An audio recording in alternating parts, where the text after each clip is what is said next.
Hello there! Welcome to Middle and Earth, your home of pop culture news and chat.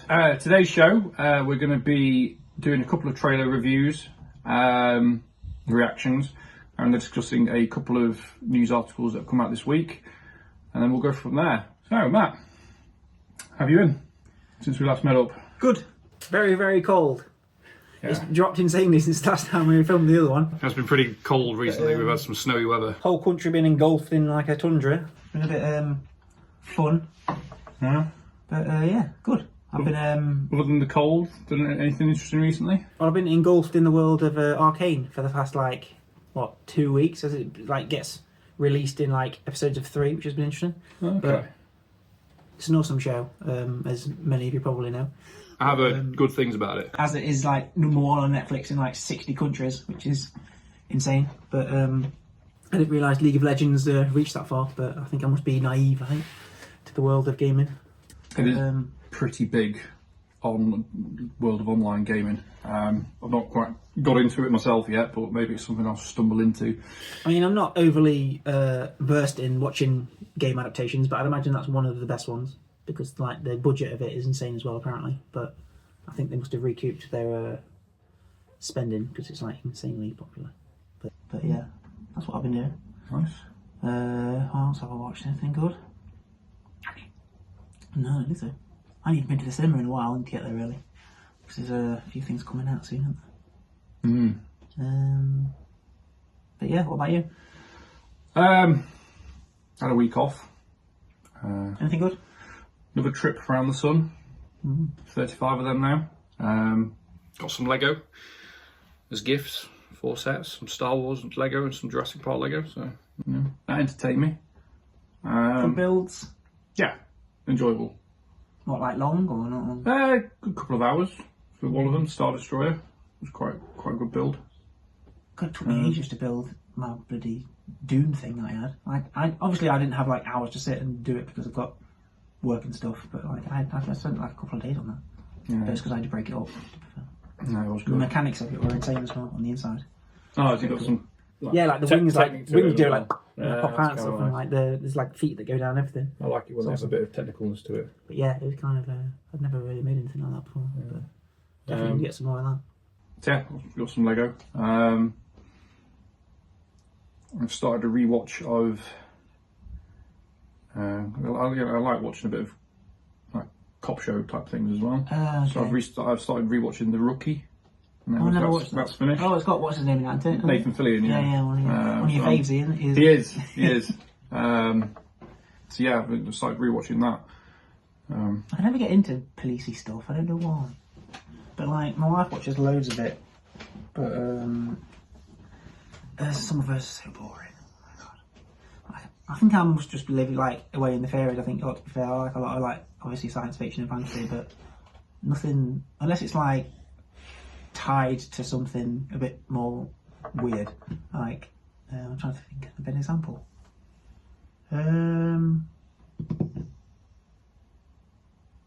What's crimey that's weird? You might like Castle. Why is Castle a bit weird, isn't it? Well, it's another Nathan Fillion, so Yeah. that's why I'm. But he plays a crime novelist who then works with the New York Police Department for inspirations on his books. But he's also a massive man-child, so you get a bit of comedy and humour in it as well, which is one of the things I like about it. And The Rookie itself, obviously, this time he's playing a rookie police officer, but again, you get a bit of comedy and stuff in it as well, which makes it enjoyable. So is it you say the Rookie, but I always imagine rookies as being young, but Nathan Fillion's not young, is he? That's the that's one of the selling points to it, is that he's 45 years old. Oh, okay. He's having a change of career because he's gone through a divorce and things spoilers, by the way. He's gone through a divorce. He's moved over from one side of America to the other to change his career, and he's become a cop. So that's the unique selling point to it, is that he's 45, whereas other rookies are in their 20s. Oh, I just thought of one. Dexter. Watched all that. Yeah. Apart from the newest ones, but that's kind of obviously weird because he's a serial killer. Hannibal. Is that what it is? You watch Hannibal? No, I've never watched that. Give that a watch. That's good. Should we get on with today's show? Go on then, I suppose. even just from the start, it's very like 80s, isn't it? I think, like with the music and the kind of breakfast clubby kind of vibe with the sitting on the chairs and things. What are they in for? It's like not quite detention, but they've been caught doing something. Yeah, mischievous children. Yeah. At the same time, it's got that kind of stranger things feel. Maybe Goonies as well. Like they're going on some kind of adventure. Super 80 as well. Yeah. Like a bit of like sci-fi vibe to it. The music's very sort of 80s techno. I like that it's in a different. It's like in an alien language, so they've translated it into. I don't know what language to, but that's quite funny. Compared to the other Star Wars series as well, it looks to be more on the practical set side of things and not using the volume as much. Which is good. So I think you can notice it a lot now, more than you used to be able to. Yeah. Some X-Wings in it. So, stuff in there that's familiar to the Star Wars audiences, but then you've got a lot of new creatures and locations in it by the looks of it. Nothing looks familiar, like was it planet-wise and things. No. Quite kind of new. It was good though. Yeah. Looking forward to it. It's not long to wait either. It's like what? Just over a week? Just over a week. It might be out by the time this is out there from us, but a week from our point of view at the moment. Do you think that Jude Law is like a full-on Jedi, or? So, from what I've seen on the internet, apparently he is a former Jedi. Okay. So, looking... Does he have like a Jedi name? I don't even know what his character's called. I don't think he has been named yet. Okay. There is a Lego set out already for it. A nameless? Usually like to spoil things with Lego sometimes. That's what I mean. So I'm wondering whether or not the set gives his name away. Oh, Jod. It's called Jod apparently. It's not a very Jedi name, is it? I suppose it's like Ben, isn't it? People called Obi-Wan Ben, didn't they? That wasn't his actual name, so... I suppose depending on... Looking at the age of his character, though, if he's a former Jedi, he must have been Padawan age during Order 66, so maybe he's done like a Kanan and changed his name to hide himself from the Empire. Because was Kanan his actual name now? No, he was Caleb Doom. And then he changed his name to Kanan Jarrus. It's been a while since to be honest. To go under the radar from the Empire. So maybe Jude Law's character Jod has done something similar.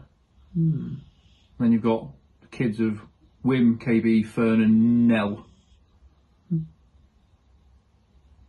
that be Neil? Neil? Nell? Neil? That double E. Wim. But yeah. It's interesting. Looks interesting. Definitely aimed at kids. Yeah, definitely younger than things like Andor and stuff. Yeah, like I know Star Wars as a whole is the family kid franchise, but when you look at the likes of Andor and Mandalorian to an extent, they're a little bit more grown up in their themes, whereas this looks like it's going to be more kid friendly. Well, let's hope it lives up to the actual trailer and doesn't go down the route of some Star Wars TV shows where they're like, yeah, it's this, and then it's like, yeah, it's not that. You're thinking Book of Boba Fett, aren't you? Mainly, yeah. That and kind of Acolyte-ish. Because Acolyte kind of was a bit what the trailer said, but then it kind of went a bit weird at the end, didn't it? I think that some of the stuff that they put out before the series was released gave people a slightly wrong impression as to what it was going to be. So I thought the Acolyte was going to focus more on the Sith side. Yeah, it'd be pretty much from a Sith perspective. Yeah, that's what it is. What I kind of got the feeling based off the promo stuff that we were putting out and the leaks and stuff, but then it wasn't. But was that one of the ones that got like rejigged a lot? Possibly. So then it like kind of wasn't what it was originally advertised on. Yeah. But hopefully this won't do that. So, because I like what it's selling, I think. That's cool.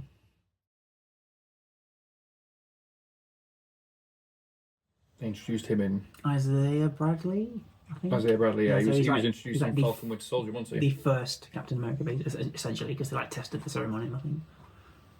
When they trying to recreate it, was he one of the ones that they... No, he like tested it on him and it worked. Ah, so he was right, literally okay. like the first Captain America. But like it was never like advertised like Steve Rogers was, kind of thing. Yeah. Because it's 1940s and... Yeah, and reasons. I love that Harrison Ford is in Marvel now. That's amazing. He works so well as that character as well. I get it. They had to recast Thunderbolt Ross because the original actor And he does have form of away, being didn't the he? president as well. So, Yes, Air Force One and those films. Looks like Sam goes through like a plethora of costumes in this as well. So you've got his original one there from when he does become Captain America. It's got badass wings as well. With what looks like a nanotech helmet. So have the government stolen Stark technology maybe? Getting their shield taken off him again. Is that going to be? Do you reckon that's going to be a theme for Sam Wilson's character? It's never had Constantly stealing his got the shield. wings, I've never had a shield. I love that the president actually turns into a huge, big red rage monster. I think that's hilarious, considering what's happening in America currently.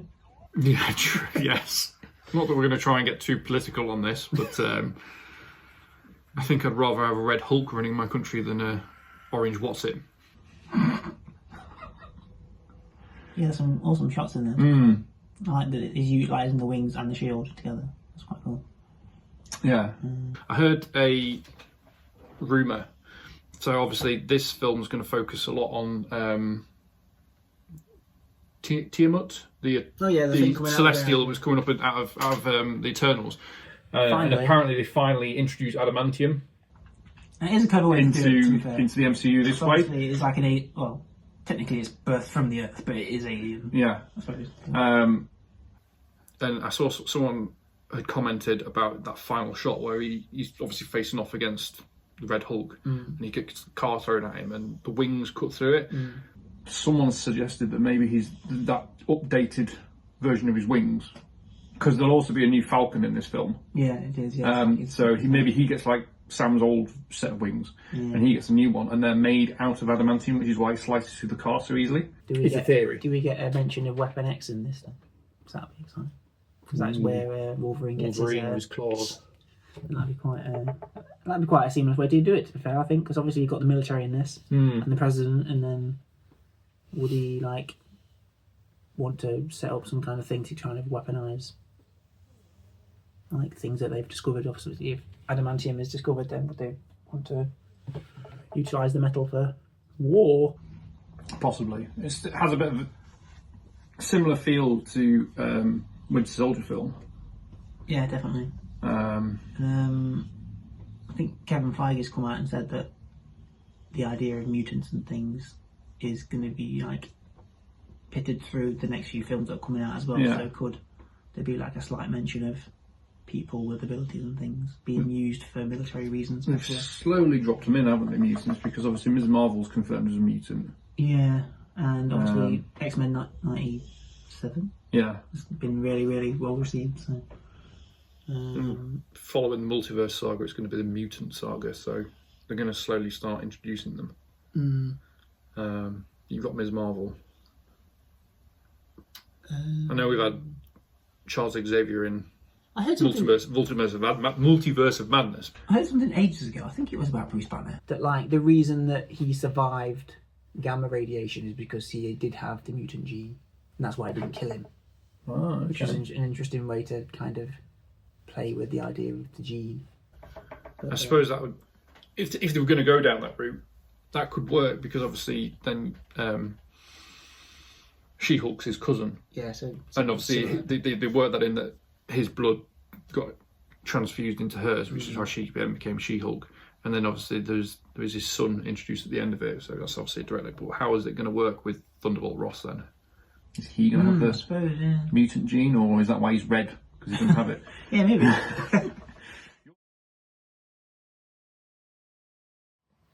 I love that Jared Butler came back for the second. Yeah. That's hilarious. It looked like they've aged the kid up a bit. I think I can't remember what he was called. Hiccup, that was it. They aged him up slightly, maybe for this film. They've stayed true to the dragon in terms of its looks. They've not like altered the design of it at all. Is that good though? I mean, does it look realistic? Making a cartoon into like live action? I mean, it's only a teaser, so maybe the graphics might change ever so slightly, but I do like I suppose the design of the dragon, again, whose name completely eludes me. Toothless. Toothless. I mean, from what you get in the trailer, it looks okay, doesn't it? Yeah. From what I recall of the original How to Train Your Dragon trailer, that's pretty much shot for shot. I don't think there's anything different other than, say, because it's live action, Gerard Butler, his character looks a little bit slightly different. Because obviously he's not got the exaggerated animated features. Same with Hiccup, but shot for shot, it looks pretty much the same as what the original one did. So does that bode well or not well? It depends. Maybe it's like what you said about the Lion King when they live actioned that. If it's just going to literally be a shot for shot, word for word remake, is there really any need for it? It's not going to change anything much about it. I know The How to Train Your Dragon was quite a popular film, everyone likes it. Yeah. But if you're going to redo it as live action, surely you should add something to it. I mean, I feel like there needs to be, because like Lion King was alright, but I don't really feel like we needed it. I mean, I preferred things like, what were different? I feel like Aladdin added things, because Aladdin added like different dynamics to like the characters and things. Like Jasmine was a lot more prominent in that, and she was like more authoritative and stuff, and like it was. And the genie's story was a little bit different. Like he kind of had like a really happy ending at the end and things, and like it changed bits that made it better, I felt. Seems to be a thing that Disney are doing a lot at the moment. Those what we sort of refer to as the Renaissance era of Disney, and the late 80s through to the 90s, the films that we grew up with, which everyone loves and adores, and these were brilliant. They're going back and making them live action now. So you've had Lion King, you've had Little Mermaid, you've had Aladdin, you've had Beauty and the Beast. They did Cinderella a few years back. Is there any need for it? I heard something about it, something to do with the rights. Like if they don't do anything with it, then other people can use it or something. Apparently, so like that's why they're doing it, so they can just keep it. Just keep their rights. It's like we did it again, so we can just keep it for longer. The mouse. Power of the Mouse House. Yeah. But then they've also done it with. I don't think they've released a teaser for it yet, but I've seen some stills. They're doing live action Moana, and that's only been out. That's only like 10-year-old. I feel like Dwayne Johnson might have a lot to do with that. Because like I don't know, I don't think he'd. I don't see the why is he. Why? But see what I mean? They're releasing Moana 2 and then a live action Yeah. version of the original. What's the need for it? I get it, sort of them doing it with these older ones because they're 30 years old nearly. Yeah. So they're introduced. One is for us, like as you just mentioned, the rights. So the mouse still has power, but they're doing it to introduce those storylines to the next generation, much to our annoyance. But for a film like Moana that's barely 10 years old, And it's not like it's aged. Yeah. Like the graphics are still pretty much the same. I don't think there's any need for it. This will make you laugh. So, on Moana, the live action. So you've got the second animated film coming out this year, and then the live action will be out next year. The Rock, big man, huge. They've put him in a bodysuit. What? Yeah, he's in a bodysuit. So I saw a couple of pictures. I don't know if we'll be able to put them on this, maybe on our socials, but they've put him in a bodysuit, and I could tell because there was a shot of him from the back talking to the director, and you can see the zip running down his back. The theory is that they put him in this bodysuit because they're covering his tribal tattoos, and the suit is to be there for the tattoos that obviously Maui has instead. But it's just the fact that you look at his arms, and he's a big guy, as everyone knows, but his arms are exaggeratedly big, and his legs. So they put one of the biggest actors out there in terms of muscle in a bodysuit. But I did think like he can't be as big as he is in the film, can you? So No, but he's do something. Most actors, like Henry Cavill, he bulks up for Superman and things like that. So you could have asked The Rock to bulk up a little bit more. this week we're going to start with Jude Law and his potential ideas that there is a new script for the long-awaited Sherlock Holmes 3. And he has said that when talking to the playlist that I think there is a new iteration of the script and I haven't read it yet. And then there's a case of how expensive it is and can we get it made. So kind of a bit of a unsure quote there, but for anyone interested in a new Downey and Law Sherlock Holmes, it's potentially exciting news, I suppose. So what do you think, Lewis, about this potential Sherlock? Would you be interested in seeing it? Or do you think it'll ever happen? Or? Well, by the sounds of his quote, it sounds like they're wanting to try and go ahead with it. If they're writing a new script again, it seems like they've got plans to do it. I think, from what I remember seeing, a third film, because they were planning on making it a trilogy, so it was greenlit not long after the second one came out. Yeah, and then been a while, hasn't it? For whatever reasons, they haven't gone about doing it. I know obviously Robert Downey Jr. has been busy with Iron Man for the last 10 or so years. That might have been one reason as to why it's not gone ahead. Do you think they've got a chance of getting Robert Downey Jr. back now that he's potentially getting entangled in Marvel here? He's only going to be in. He's definitely going to be in the 2 Avengers films, and Well, maybe he'll obviously- make cameos in a few others. Obviously, Doom is quite a prominent villain of the Fantastic Four. Yeah, true. Only coming next year? So could he I think he's got a cameo in it, maybe. be? He's got a alongside cameo in him? something. I think if they're going to get this Sherlock Holmes film off the ground, it's going to be after he's finished with Marvel again. Ooh, you're talking a good couple of years. So it could be a good couple of years. It's already been like 15, but It's certainly something that he could revisit, because they could just age the Sherlock Holmes character up. yeah. So it could be, depending on what story they're looking at portraying, they do it. Is it going to be an older version of Sherlock, maybe? I mean, it could be something that Robert Downey Jr. kind of falls back on after Marvel, I suppose. Could be. Because, I mean, Oppenheimer was obviously quite a big thing for him because he got like awards and things. But other than that, like, he's not really done much of note, has he? Other than Marvel, like that's the only thing. Like a lot of actors that get into Marvel seem to be stuck there because they don't do that well out of it. They're plugged into big contracts, aren't they? Multiple films, so. I mean, Maybe it is something he'd look to do. Because obviously in the interim as well, you know, Jude Law's been doing. He did the Fantastic Beasts films. I know probably wasn't as. well, he did a Fantastic Beasts film. Then. Did he? Was he not in the first one? Was he? I feel like he wasn't. I feel like he's only in the second one because it's called the Secrets of Dumbledore or something. Yeah. But obviously he's doing Skeleton Crew as well. Skeleton Crew. So he's getting about a bit, isn't he? Yeah. But I suppose for those Holmes fans, it's a bit of hope that the trilogy is going to get completed at some point. I mean, I liked the first two. I thought they were good. It's a different, kind of a slightly different spin. Yeah. Action. Yeah, he's more physical and action into his. He uses his deductive reasoning to sort of find pressure points in people when he's fighting them, which I thought was quite a quirky thing for him to do. He can sort of look and spot people's weak points in the Yeah, it's good. way he's going to do it. So I enjoyed that. I thought Jude Law was quite good as the As Dr. Watson. straight man as well. Yeah. It was pretty good.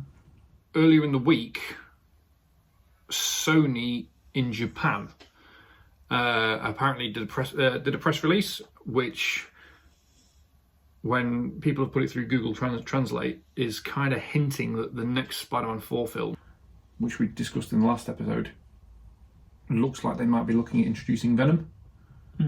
Now, I'm just quoting what the people have put through in Google Translate have said, but it apparently states that Tom Holland, who plays Peter, has already given his stamp of approval to the story. Quote, "This is a real film," which is what you said last week, that fans can respect. And then, is Tom Hardy, who plays Eddie Brock in the Venom series, ready to take part? Sony then followed up with previous quotes that Tom Hardy had used in interviews from a few years back, saying that he would be interested. He's not quite ready to say goodbye to the Venom character. And if someone needs him to play the role, he's going to be happy to participate. Yeah. So... Well, I'm always a bit dubious of quotes that are from, like, ages ago. Well, it might not be ages, but like a couple of years, because like people change, don't they? And like obviously he's made the new Venom, and like does he still feel the same after that experience, kind of thing? And how he left Venom in that film. Yeah, I've not seen it, but I would assume it's kind of like a from the title. I would assume that it's kind of like a goodbye. I think I might be seeing it tomorrow night. Possibly. Looking forward to that, are you? I'd certainly give it a go. I mean, did you enjoy the last two? Well, I did. Did you enjoy them for what they were, kind of thing? Yeah, I enjoyed them for what they were. For me, Venom's always going to be a Spider-Man villain. So it seemed a bit... I know he's got his own comic book run and whatnot, but... If you're going to introduce him, he should have always been introduced first through the actual symbiote storyline. I mean, if Tom Hardy turned around and went, I'm done with the character, I'm happy with how it finished with Venom The Last Dance. But they wanted to still bring the symbiote into it. One way they could do it is... because they've already got the character in there and he has had time as Venom in the comics. They could use Flash Thompson. So, you know, in the MCU version, he's obviously, you know, he's rich, he likes darting around and whatnot. He's obviously he's going to be well. So maybe he goes to where Tom Hardy was in that Caribbean island or whatever it was. And the symbiote attaches to him and then he comes back and... So it could be a Flash Thompson version of Venom, maybe. Because there is loads of, like... There's been several hosts. Loads of room to play in with the other Spider-Man characters, really. Like, obviously, there's rumours that Ned could become, like... Hobgoblin. And obviously there's Flash, who obviously gets with the symbiote at some point. And I vaguely remember in the cartoon he became, like, Hydro Man or something. You know, he was, like, completely water. So, like, there is room for his... development. Like different characters to develop into like villains and heroes and whatever, so that'll be quite interesting. Yeah, so I mean, it's this press release, and I suppose you can never fully 100% say that the way it's been translated through Google is right, but they seem to be indicating that Venom might be a part of Spider-Man 4, which, as we mentioned in the last episode, if this film's going to be between Doomsday and Secret Wars, it makes sense that they introduce the symbiote suit in that film because Spider-Man has the suit in Secret Wars. Yeah. So it'd work as the sort of transition film to get Tom Holland's Spider-Man to have the symbiote suit. All right, here's a question for you then. Tom Hardy's Venom or was it Topher Grace in Spider-Man 3? Which Venom do you prefer? That's a poll. We could do a poll on that. Yeah, get in the comments for that one. I mean, accuracy-wise, I mean the Flash version of like Topher Grace's Flash is a bit. No, he was Eddie Brock. Oh, I know. He was Eddie Brock as well. It was Eddie Brock. Yeah.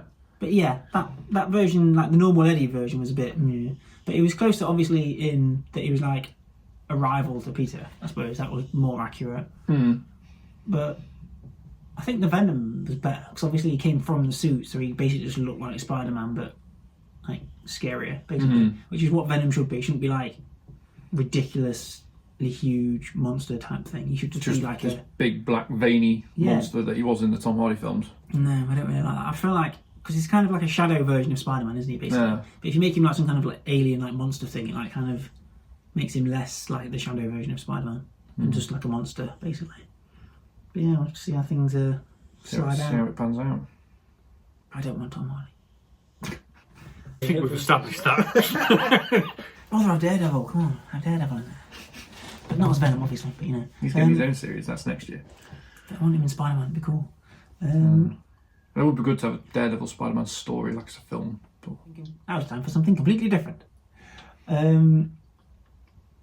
Scream 7 has apparently cast Isabel May of Young Sheldon fame as Sidney Prescott's daughter, which to begin with I was slightly confused about, but then I did look at the ages, and technically it would work, wouldn't it? It would work because Scream 3 is in like 2000 and she was born in 2000. So if Patrick Dempsey is with Neve Campbell's character, then technically they could have added a child like a year later, which would just about work out.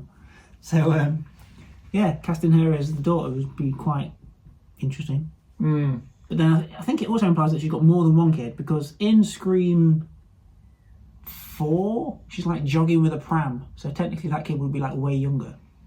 So does that mean that she's going to have like, what, 2 or 3 kids? Possibly. But then I don't know, how do you like negotiate a slasher film that's got young children in it? 'Cause you don't very often get that. So maybe she's got, maybe it is, Sydney's got more than one kid, then maybe it's 1 or 2, and obviously Isabel May's going to be playing the eldest. Because they sort of worked around the age side of things, because they had, in the last, Scream 5 was the last one I saw, obviously Jenna Ortega her character was what, late teens type thing, so I suppose it can work that you've got a sort of a late teen character that's then going to be hunted down and potentially murdered by Ghostface. Is this going to be like because a lot, when these franchises get to like later numbers, they do tend to kill off like the main protagonist. Started doing it, haven't they? They've legacy characters are going, aren't they? So they've already got rid of Dewey. I'm guessing because obviously Sydney's not in Scream 6. It's Courtney Cox's character is in Scream 6, and she's rumoured to also be in Scream 7. So it could be that maybe one of them will be offed in this film.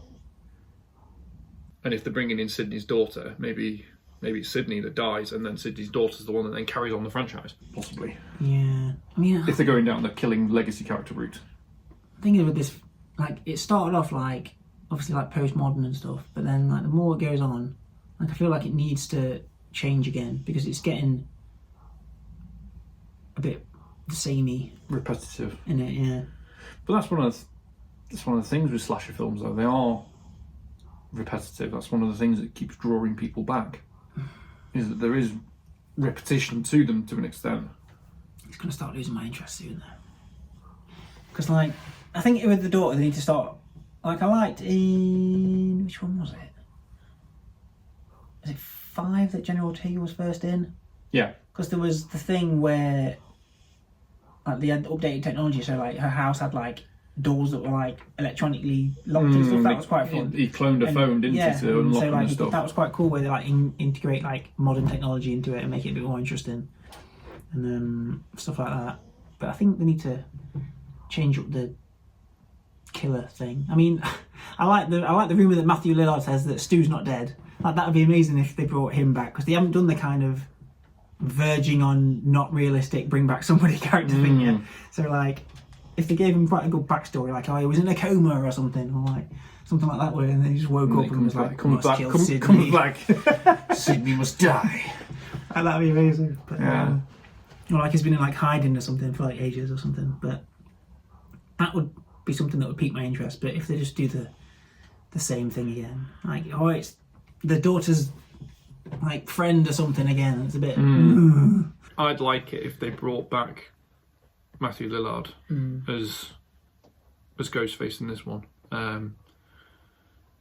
because then it's tying everything together then, really, because then you've got one of the original killers back, and then to take his revenge on Sydney by either killing her or killing her daughter or whatever, and then Sydney kills him finally, and then end it. No more. No, I feel like they're going to kick off a new trilogy, aren't they, with this daughter? I reckon they're going to do like a 7, 8, 9. Yeah, they probably will do. But I think what they haven't done yet in Scream is like follow the killer instead.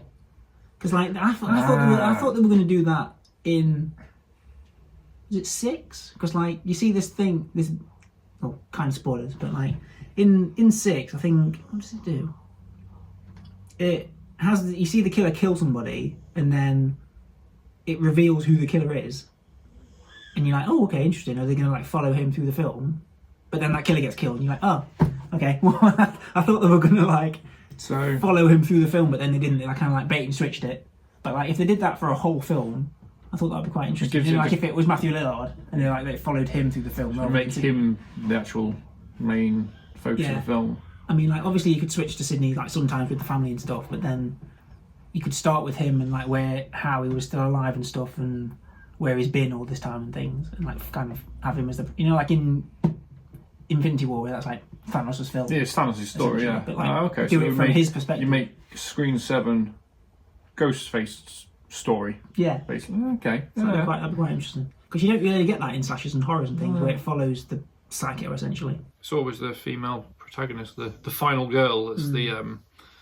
But yeah, that'd be quite... The focus, so yeah. That's what I would like. Be a different perspective, I suppose. But I have to see what else comes out of this, who else they cast and what kind of age, and whether Matthew Lillard makes an appearance. He's hoping. So on our next few episodes, we are going to be doing our 5 favourite movie moments each, so you can get to kind of understand what kind of movies we watch and what kind of people we are. And then before the end of the year, we're going to be doing a seasonal Christmas episode, which is going to include things like our favourite Christmas movies and what we like to do at Christmas, and kind of what's going to be coming out at Christmas for everybody to watch. And then before 2025, we're going to be looking forward to what's coming that year. So what we're going to be reacting to, what we're going to be watching, what kind of news there is of rumours of things happening in 2025, and what we are going to be doing here at Midland Earth next year. For this episode, obviously, we've done a couple of trailer reactions. Because we're still new, we're still learning things, we'll put the links to the 3 trailers that we've looked at in the description below, so you can go ahead and watch them yourselves. Hopefully in the future we will be able to start incorporating whether it's stills or the actual video themselves, but we're still looking into that. So for now, the links are in the description. And always, like, comment and subscribe to Midland Earth. Your support will really help us going forward to grow the channel. And we look forward to seeing you all again next time. Thank you very much for watching. Here on Midland Earth.